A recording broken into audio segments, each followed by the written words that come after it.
Hey, Bob, we want to talk a little bit about Kiss because, as you know, they recently announced their farewell shows at Madison Square Garden. And it's amazing that, near 50 years from the date you took this photograph, they're going to be Right. ending their career at Madison Square Garden. So we want to cover off on a lot of the Kiss stuff. And there's Uh-huh. some amazing photos here, but how did you get involved with Kiss? Was it back to the Wicked Lester days? And there's reports at this particular show that Gene's hair went on fire. What can you tell us from that Yeah. night? That was actually very dramatic. I didn't know them in the Wicked Lester days. I did a lot of work with Budda Records. And they had signed to Budda or Casablanca. It was the same company. Neil Bogart was the president. And I actually knew Bill Cooley and Joyce Biowitz were the managers of Kiss. I had met them a year earlier when they had a TV show. They came from Chicago. And what was their TV show called? Okay, I'm going blank. I don't remember the name of the show, but they interviewed John and Yoko when I was in the studio with John and Yoko. And so they came back a year later, they were managing Kiss. So I already knew the managers. And they asked me to come down to the Academy of Music, I think in the afternoon at the sound check. I have a picture of Neil Bogart, the president of the record company. Instead of a regular signing picture where they pretend that they're signing a contract on a desk, Neil posed with the band with the contract handcuffed to him. There's a picture with the contract hanging by a handcuff from Neil. And that night at New Year's Eve, they were opening for Iggy Pop, who I didn't really know yet. I had an East from Detroit. I hadn't really heard of Iggy at that point. And I remember taking pictures of Kiss and then going backstage right after the show. It was the first time I photographed Kiss. And I came to the dressing room because generally I would photograph a band and then go back to the dressing room and whatever celebrities show up. We take pictures of the band with the celebrities. And Bill stopped me at the door and said, "We don't take any pictures of the band after the makeup comes off." And I was like, "What?" He said, "Yeah, without the makeup, they don't exist."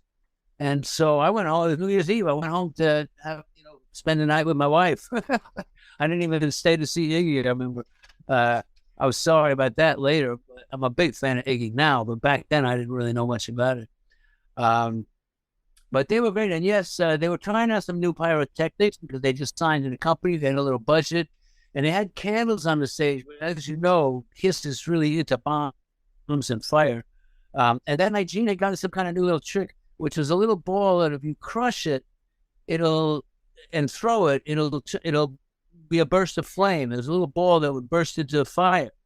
And so the point is to crush it and throw it pretty quick so that it bursts into flame in the air. But Gene crushed it and then held it a little too long and it burst and his hair caught on fire.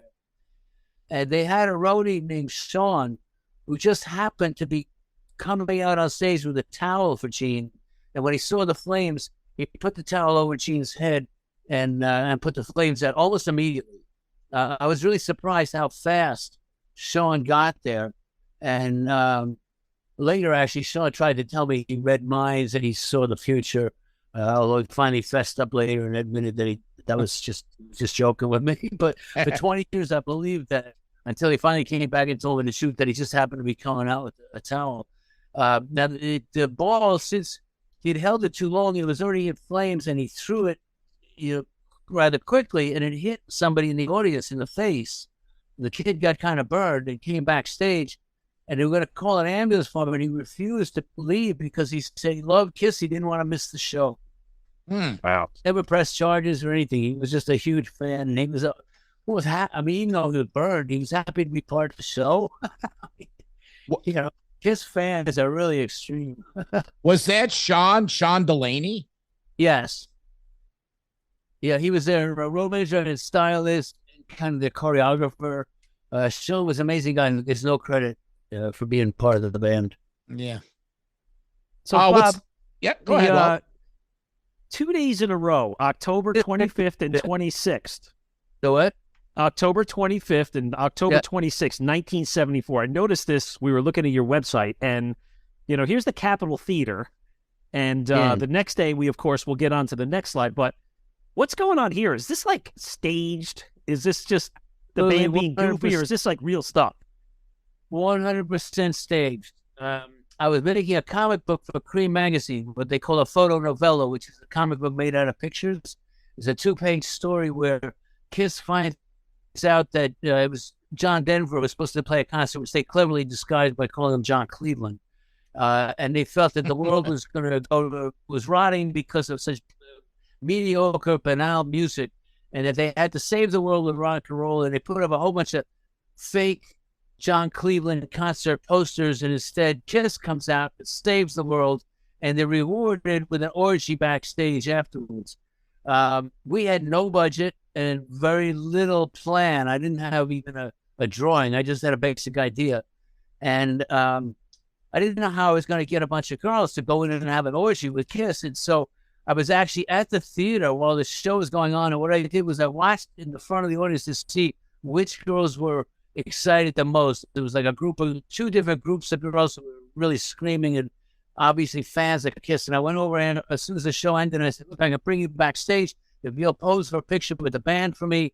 And about a dozen of the girls agreed, but there's no door in the Capitol Theater from the auditorium to the backstage. In order to get backstage, you either go over the stage or you have to go outside and around to the back door. And when we got, and I was saying, follow me, and I'm bringing all these girls outside and around, and about half of them flaked out, said, I'm not leaving you the theater. We're not going outside. So about 5 of them followed me outside around the theater. Now, the 2 girls on the right, in the left-hand picture where Ace has his face up, you'll see 2 girls. One's got light-colored pants on her. That girl is Cindy Difford, who the 2 of them, her friend Joanne, became friends of mine. They came because they came about a month or so later. They came in the city to see the magazine and how it came out. And we ended up being friends. And in fact, I took them to CBGB's. And Cindy met Jake Rivera, who was the manager of UK Squeeze. And when they came back the next time, she met Chris Difford, who is the guy who wrote all the songs for Squeeze. And Cindy and Chris got married. And Cindy had 2 kids with Chris. And then, of course, Chris wrote those songs about cheating. And the one he was cheating on was Cindy. Oh, my God. He cheated on her. They'd have a big blowout. He'd get so depressed that he'd write a million-selling hit single. And in the end, he got the house and the kids. Tempted. That was the song Tempted. Yeah, John. the other girls in the picture, interestingly enough, the girl with Gene and the girl with Peter. Peter is with Lydia, who is his wife. Mm-hmm. And Gene is with the girl who was his girlfriend. Wow. I think that Paul and Ace were with the girls I brought backstage. Was Lydia and Peter married at that time? Or I'm not sure when they actually got married, but I know that that's the girl he did marry. Yeah. After they broke up, Lydia became my bookkeeper, actually. She was studying bookkeeping. Before we get to the next Dress to Kill session, I have a question about this. Were these the pictures, the shots that ended up on the back cover of Hotter Than Hell? That there's some orgy scenes on there, or just? I don't think so. I don't think these were in the album cover, actually. What's interesting, a couple of things. One, first of all, we call this Kiss Orgy. And for some reason, Kiss Orgy seems to get more hits on my website than any other picture. I guess people search for that kind of thing, you know. Now, this was interesting. This is more of the comic book session because they were in the subway dressed in the suits and ties that you see on the right, the Dress to Kill picture. They were in the subway. Theoretically, that was in their secret identity. As if, even though, because of the face, it's like Superman. When you put on a suit and tie, nobody knows he's Superman. Well, with a suit and tie, nobody knows this is Kiss, was the theory. And as we came out of the subway, I said, why don't you just stand over by the lamppost? Let's take a couple of pictures. We had no thought that it was going to be an album cover. It was really just part of this comic book. And then we went back out, and while we were in the subway, we took one picture where they're going into the phone booth, pulling off their coats and ties. And then we actually went to a different subway because I didn't want the picture to go backwards in the page. I wanted them to run into a phone booth and then run out in the same direction so that they weren't running back towards themselves. So the first one is on 23rd Street, and the second one was actually on 14th Street. And when we came out in the subway, there was a Blarney Stone bar there, so we took some pictures on the sidewalk there. It's kind of funny. There is a picture, I think it floats around the internet, of Gene in the back of I think we had a Toyota station wagon, and he's crammed into the back luggage compartment in the station wagon. It was kind of a fun day. And I do remember after the first session where they were in the suits. By the way, if you look at the suit, Gene is wearing my suit, which is why it's 3 sizes too small for him. And he's wearing my wife's clogs, which is why his feet look like a monster. He looks like he's got hoofs instead of feet. Wow. Little known facts. Amazing. Ace is also wearing my suit and my shoes. And if I had known how much they're worth, I never would have given those shoes away to Goodwill 40 years ago. Yeah, right? Who would have known? I remember they were white shoes. They had a stain on them, and I wasn't going to wear them, so I gave them away. Before rock and roll was a lot of money. You know how many hours and hours I viewed at that picture, and it's cool to hear. I've heard people around the world say they were inspired by the picture. It's kind of funny to me. I was in an exhibit about 4 years ago in Buenos Aires in Argentina, and then I had an exhibit on Mar del Plata where we drove from Buenos Aires all the way to the coast. It was a 6-hour drive, basically through the Argentine desert, and in the middle of the drive, we stopped at a gas station, and there were some hairy kids there wearing Kiss T-shirts. And after a little while, they recognized me, and I started talking to them. They were a Kiss tribute band in Argentina. And they were going their way home from a gig, and there's Kiss tribute bands all over the world, and they all love this picture. It's really amazing. Bob, maybe you could answer this question. I've noticed this for years. Why does Paul Stanley always raise his right leg, his right foot, when he takes pictures like that? As you say that, and I noticed he does stand like that. I have no idea why. That's the question for when you interview Paul. Well, we got Paul later this week, so I'll ask him that. Oh, really? No, I'm only kidding. I'm only kidding. If you got a connection, we'll talk after we get done taping. But I've noticed that for years, and if you do a little research, you'll see. I don't know why. He does it a lot. Maybe that's the way he likes to lean into the picture or something. Yeah.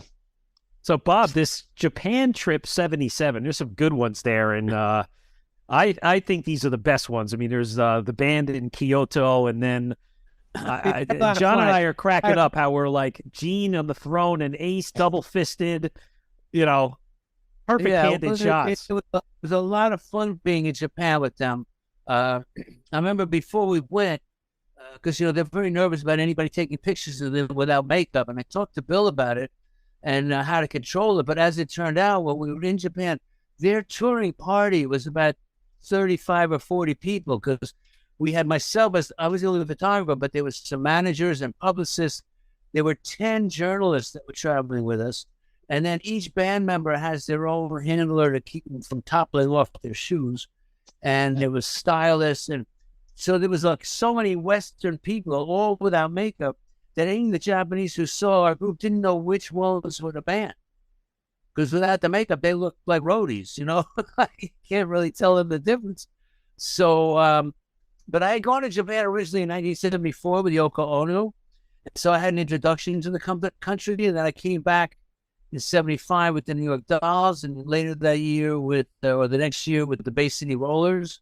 And so I had some history in Japan. So when they were planning their trip, I talked to the publicist, and I was the only one they knew who already had some history, who had an assistant and knew where the labs were, who knew how to operate in Japan. So I got the jump. And it was great. We were there for I think the tour was about 14 days, but then they made a deal with Music Life, the big magazine over there, to make a special issue. I remember the publicist coming in and asking me if I would be willing to stay in Japan for another 2 weeks on Kiss's budget, which, by the way, we were staying in the Okura, which is the best hotel in Tokyo, with unlimited room service. And I said yes. I said, I'll stay a couple extra weeks, which helped me because I made more friends during that time.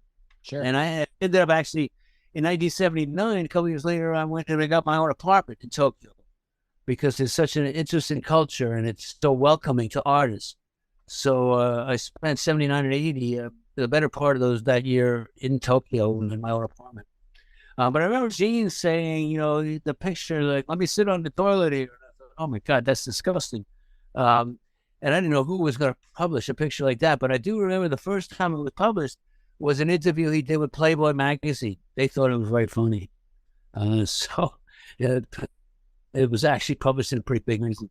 The night with Paul was when he came back in Japan. A lot of fans give presents to the bands. Yeah. And Paul had gotten all three of these, and I think probably several more in different sizes. I think he's got one of them tucked under his arm. All these little dolls of himself. And so he kept his makeup on after the show. He came back to the hotel so I could take a picture of him in bed with these dolls. The one up on the right is one of the few times that Kiss appeared in the photos in costumes other than their Kiss costumes. Very rarely do they ever wear anything that is not their official. It'd be like Superman wearing a kimono or something.